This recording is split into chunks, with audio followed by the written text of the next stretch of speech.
घर का सारा काम खत्म करके रंजना खाना खाने जा ही रही थी कि तभी उसके पति आशुतोष की जोर से चिल्लाने की आवाज़ आई। कहाँ हो? सुनाई नहीं देता क्या? इतनी देर से चिल्ला रहा हूँ। यह सुनकर रंजना रसोई में खाना रखकर जल्दबाजी में अपने पति के पास गई। उसने देखा कि उसके पति के साथ कुछ लोग बैठे थे और तभी उसका पति गुस्से से उसके पास आया और बोला, तुम्हें दिखाई नहीं देता कि आज मैंने किसी को मिलने के लिए बुलाया है और तुम ना तो इनके लिए चाय पानी लाई हो और खुद खाने चल दी हो।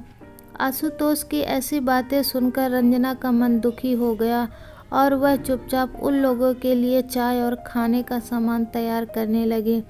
दरअसल रंजना के पति आशुतोष बहुत ही गुस्सैल स्वभाव वाले इंसान थे, जिन्हें हर काम बिल्कुल समय पर चाहिए था। वे हर छोटी बात पर रंजना से लड़ने को तैयार हो जाते थे। दूसरी तरफ अपने पति की हर छोटी मोटी ज़रूरत का ख्याल रंजना बहुत अच्छे से रखती थी। अपने पति की ज़रूरतों का ख्याल रखने के कारण वह अपने मायके भी नहीं जाती थी। अगर कोई छोटी सी भी गलती रंजना से हो जाती तो उसके पति उस पर बहुत गुस्सा करते थे और हर बात पर उसे घर से निकालने की धमकियां देते थे और कहते थे कि तू इस घर से चली भी जाएगी तो मेरा कोई काम रुकने वाला नहीं है। रंजना अपने घर को संभालने के लिए आशुतोष की बातों को नज़रअंदाज करते हुए अपने पति की हर बात सहती रहती थी। रंजना की दुखी हालत को देखकर उसकी सास को बहुत बुरा लगता था। वह जब भी अपने बेटे को समझाने की कोशिश करती थी तो आशुतोष उल्टा अपनी माँ से ही लड़ने लगता था।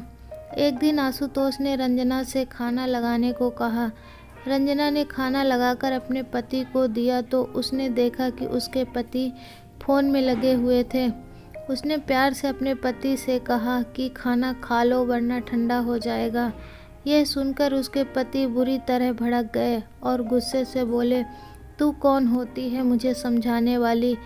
जब मेरा मन करेगा तब मैं खाऊंगा और मुझ पर ज़्यादा कानून लगाए तो मैं तुझे घर से निकाल दूंगा। आशुतोष के ऐसे शब्द सुनकर रंजना दुखी हो गई और उसने दुखी मन से आशुतोष से कहा, मेरे जीते जी ही तुम खाना आराम से खा रहे हो और ढंग से रह रहे हो।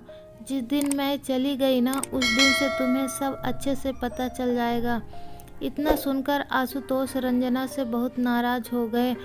वह गुस्से से रंजना से बोला, बाहर बहुत से होटल हैं जहां सब सुख सुविधाएं मिल जाती हैं, तुझे जाना है तो जा। अपने पति की बात सुनकर रंजना बहुत दुखी हो गई और वह अपने कमरे में जाकर बहुत तेज रोने लगी। उसे दुखी देखकर उसकी सास उसके पास आई और उससे बोली, बेटी घर की मुर्गी दाल बराबर होती है। ठीक उसी तरह तेरे हमेशा यहाँ रहने के कारण तेरे पति को तेरी कोई कदर नहीं है, इसलिए तू कुछ दिन के लिए अपने मायके चली जा। तेरे पास ना होने के कारण इसे अपने आप ही तेरी कदर समझ में आ जाएगी। अपनी सासू माँ की बात सुनकर रंजना अपने मायके चली गई। रंजना के मायके जाने के बाद घर पर उसकी सासू माँ और आशुतोष ही थे। जब आशुतोष काम से वापस आए तो उन्होंने अपनी माँ से खाना परोसने के लिए कहा, परंतु उसकी माँ ने उससे यह कहा कि मेरी तबीयत ठीक नहीं है, तू अपना खाना खुद ही परोस ले। यह सुनकर आशुतोष को बहुत गुस्सा आया और वह गुस्से में खुद ही अपना खाना परोसने लगा। जब आशुतोष खाना परोस रहा था तो उससे सारा खाना इधर उधर बिखर गया और कुछ खाना उसके कपड़े पर लग गया, जिसके कारण वह परेशान हो गया। जैसे तैसे वह खाना लगाकर बैठा तो उससे खाने की थाली में रखा पानी का गिलास गिर गया, जिससे सारा खाना खराब हो गया। वह बुरी तरह परेशान हो उठा और वह बिना कुछ खाए पिए ही उठ गया। अगले दिन जब खाना लेने रसोई में गया तो उसने देखा कि उसकी माँ ने खाने में कुछ भी नहीं बनाया था। जब उसने अपनी मम्मी से खाना ना बनाने का कारण पूछा तब उसकी मम्मी बोली, मेरी तबीयत ठीक नहीं थी इसलिए मैं खाना नहीं बना पाई। अगर तुम्हें भूख लगी है तो तुम बाहर से खाना मंगा कर खा लो। अपनी माँ की बात सुनकर आशुतोष बाहर एक होटल में खाना खाने चला गया। जब होटल में उसने अपने लिए खाना मंगवाया तो वह खाना उसे बिल्कुल भी अच्छा नहीं लगा था, क्योंकि उसमें बहुत सारे मसाले, मिर्ची और तेल भरा हुआ था। जबकि आशुतोष को सादा खाना बेहद पसंद था। होटल में खाना खाते हुए उसे अपनी पत्नी की बेहद याद आ रही थी, जो उसकी पसंद के अनुसार बेहद स्वादिष्ट और सादा भोजन बनाती थी। जब वह घर आया तो उसके पेट में बहुत तेज दर्द होने लगा। वह अपना पेट पकड़कर बिस्तर पर लेट गया और कुछ ही देर बाद उसे बहुत तेज दस्त लग गए। अब उसे बार बार टॉयलेट जाना पड़ रहा था, जिस कारण उसे बहुत ही कमजोरी आ गई थी। कमजोरी के कारण उसकी हालत बहुत ही खराब हो गई थी और वह कुछ भी कर पाने में असमर्थ था। उसकी माँ पहले से ही बीमार थी, जिस कारण वे लाचार थी और उसका साथ नहीं दे पा रही थी। अब उसे रह रहकर रंजना की बहुत याद आ रही थी कि काश वह उसके साथ होती तो उसे इस तरह परेशान नहीं होना पड़ता। आज बीमार पड़कर ही सही, आशुतोष को यह बात समझ में आ गई थी कि वह रंजना उसका कितना ख्याल रखती थी। आज उसे अपनी गलती का बहुत ही एहसास हो रहा था। कमजोरी के कारण वह बिल्कुल असहाय महसूस कर रहा था। उसने परेशान होकर रंजना को फ़ोन किया और रंजना को जब उसने अपनी हालात बताई तो रंजना उसके बारे में जानकर बहुत ही दुखी हो गई थी।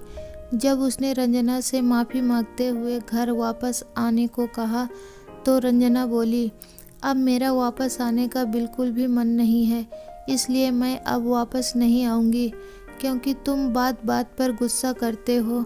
यह सुनकर आशुतोष बोला, जिद मत करो, यदि तुम जल्दी से वापस नहीं आई तो और भी बीमार पड़ जाऊंगा। तब रंजना बोली, तुम अपना गुस्सा छोड़ दो, मैं अपनी जिद छोड़ दूंगी, क्योंकि तुम्हारे गुस्से के कारण मेरा मन बेहद आहत होता है। मैं अब वापस तभी आऊंगी जब तुम हमेशा के लिए अपना गुस्सा छोड़ दोगे। आशुतोष को रंजना के ना रहने से एहसास हो गया था कि रंजना उसका कितना ख्याल रखती थी।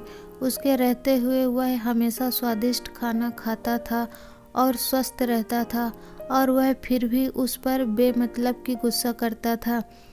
अब उसे अपने गुस्से पर शर्मिंदगी महसूस हो रही थी, इसलिए उसने रंजना से कहा, मैं वादा करता हूँ आज के बाद मैं तुम पर कभी गुस्सा नहीं करूँगा, बस तुम अपनी जिद छोड़ दो। आशुतोष के दिल में पश्चाताप की भावना देखकर रंजना बोली, ठीक है, मैं थोड़ी देर में ही घर वापस आ जाऊँगी। रंजना जब घर वापस आई तो उसके पति का उसके प्रति व्यवहार बदल गया था। अब वह बात बात में गुस्सा नहीं करता था। दोस्तों, इस कहानी से हमें ये सीख मिलती है कि हमारे समाज में आज भी बहुत से ऐसे लोग हैं जो आज भी अपनी पत्नी के काम की कदर नहीं करते, जबकि पत्नी के बगैर घर तो क्या संसार का चक्र भी नहीं चलता। इसलिए यदि गुस्से की बजाय प्यार से पत्नी का सम्मान किया जाए तो कभी भी किसी का घर ना टूटे। दोस्तों, अभी तक आपने हमारे चैनल को सब्सक्राइब नहीं किया है तो प्लीज़ सब्सक्राइब कर दीजिए, बेल आइकॉन प्रेस कर दीजिए और ऐसे ही मनोरंजक कहानी सुनने के लिए बने रहिए हमारे चैनल के साथ। तब तक के लिए जय हिंद।